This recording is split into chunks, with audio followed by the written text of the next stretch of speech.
Graça e paz a todos e todas. Estamos iniciando mais um estudo ao Novo Testamento.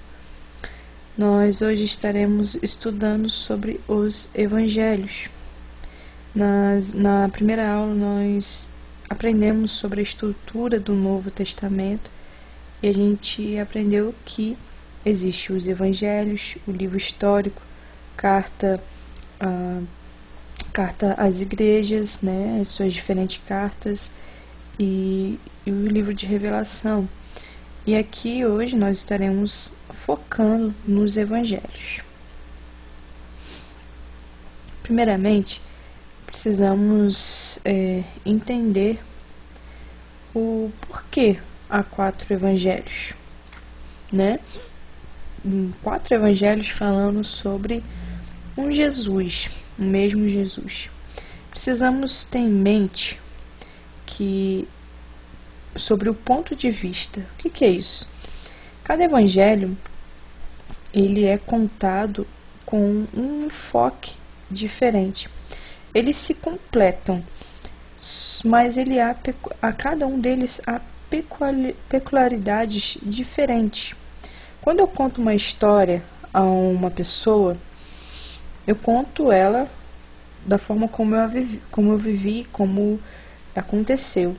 Quando essa pessoa vai contar essa mesma história para uma outra pessoa, ela conta focando coisas diferentes a quais eu foquei.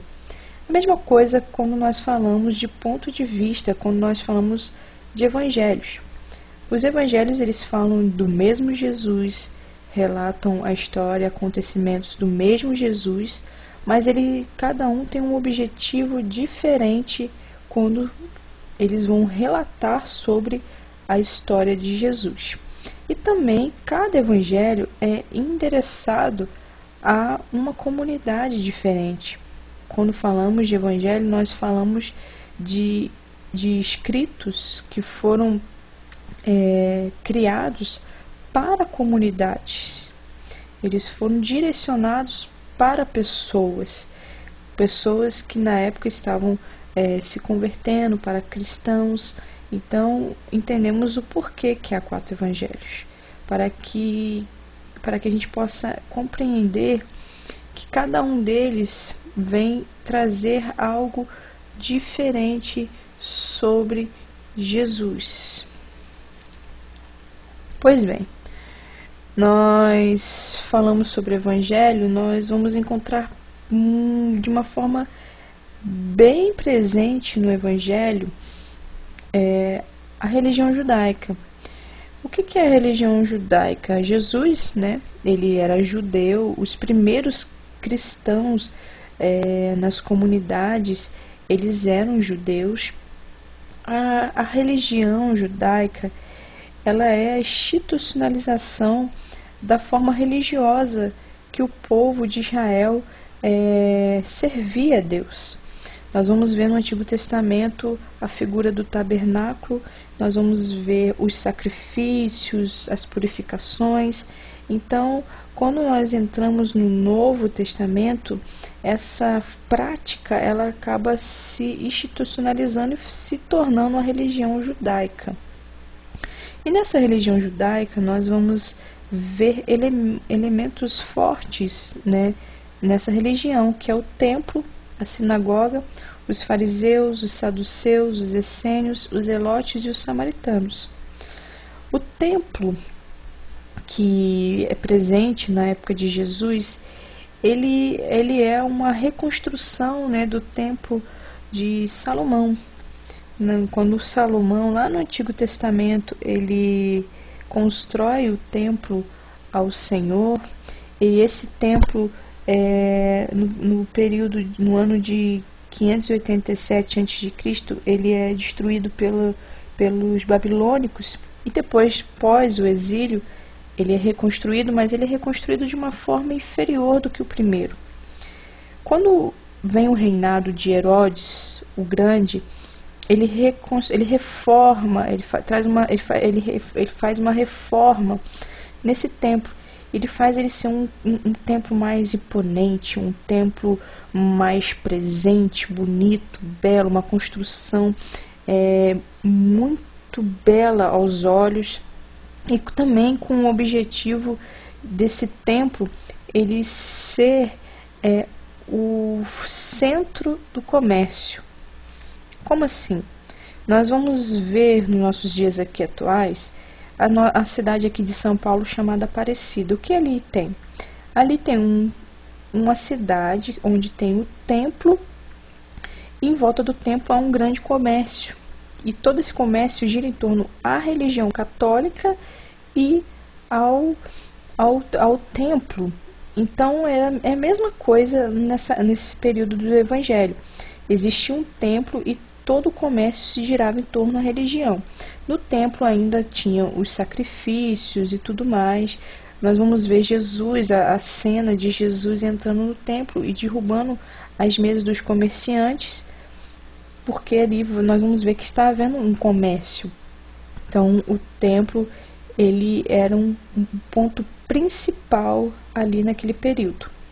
Nós vamos ver as sinagogas, que nada mais é do que pequenas comunidades onde os judeus eles ali oravam, ali eles liam a lei e compartilhavam dessa lei. Nós vamos ver a presença dos fariseus. Os fariseus eles são aqueles que são conhecidos, né, na Bíblia, famosamente conhecidos como os hipócritas, mas eles eram puritanos e eles eram extremamente zelosos e dedicados à leitura e ao estudo da lei.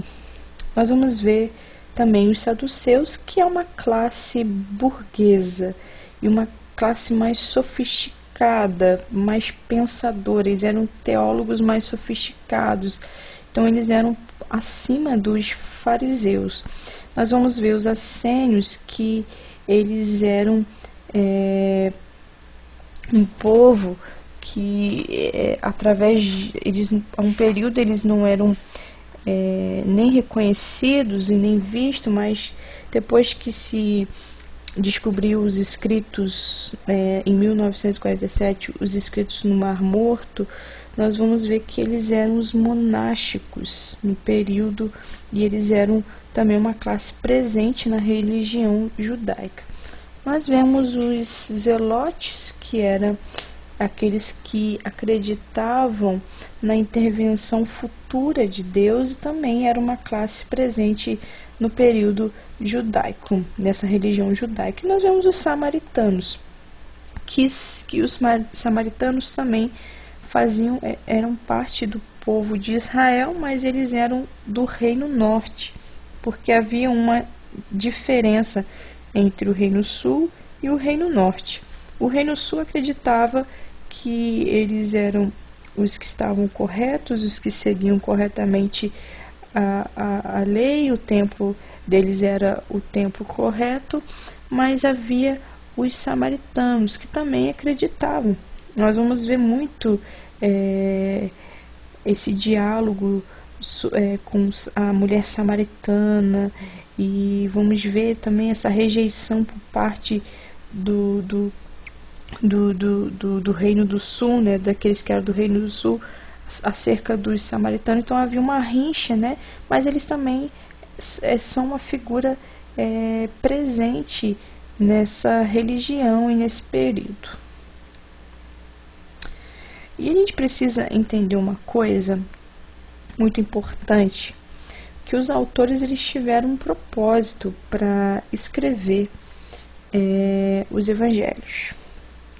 Primeiramente, os evangelhos eles não são um livro histórico, e não é um livro que é um livro reconhecido como uma lenda, e tampouco os evangelhos são uma biografia de Jesus.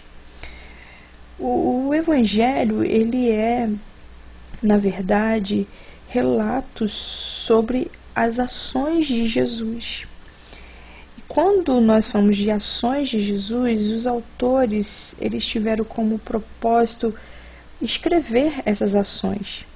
Só que cada autor, ele escreve conforme aquilo, ele escreve e ressalta conforme aquilo que ele vê que será importante para as comunidades.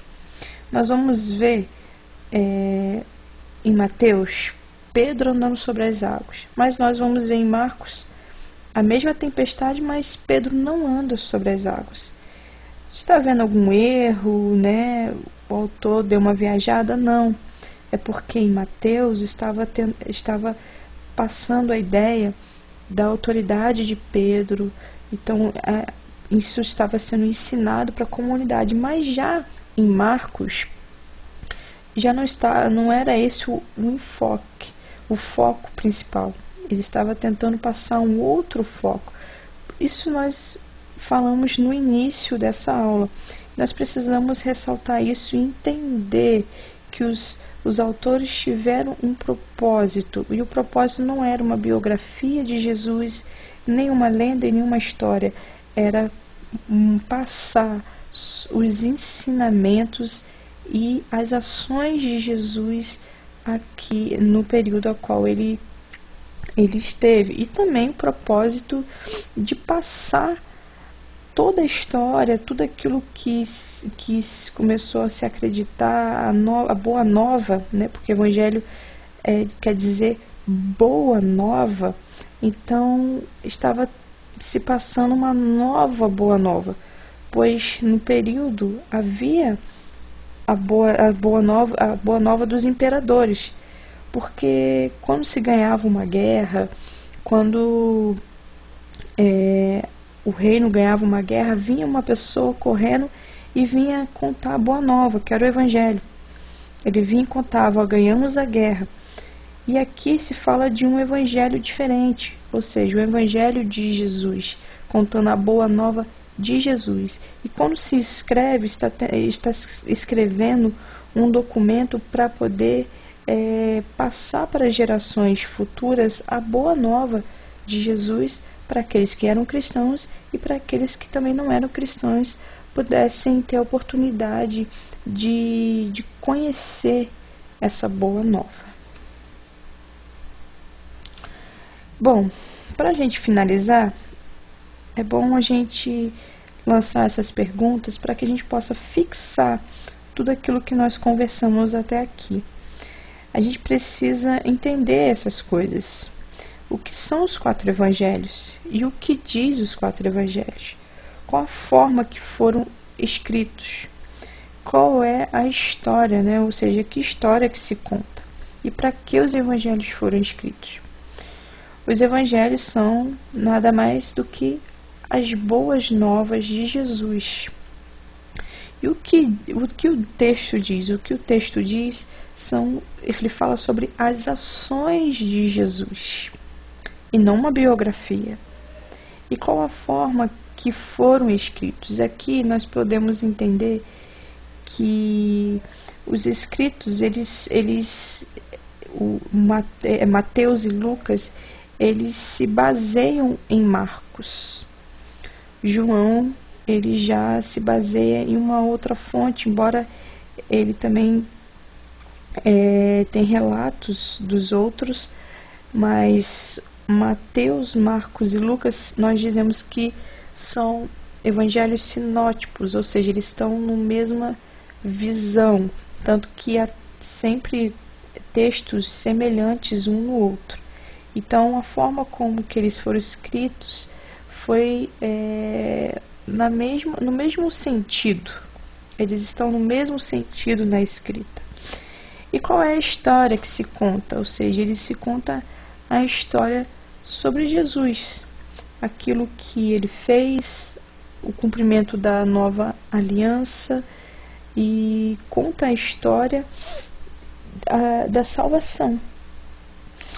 E para quem os evangelhos foram escritos? Então, isso que a gente precisa entender muito, porque a partir daqui nós vamos nos aprofundar em cada evangelho.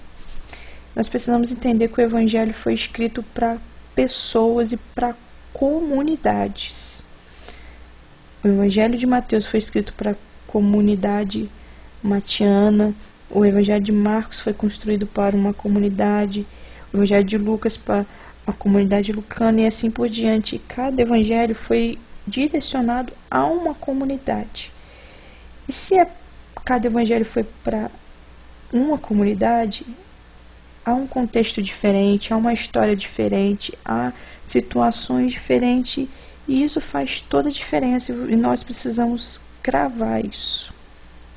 Bom, na próxima aula nós vamos nos dedicar estudando sobre o Evangelho de Mateus e vamos nos aprofundar acerca daquilo que ele ensina. Que você faça bom proveito dessa aula. Qualquer dúvida que você tenha, possa nos procurar e fique atento que à medida que você assistiu, mande um joinha que nós estaremos enviando as perguntas sobre esta aula. Que Deus te abençoe, bons estudos!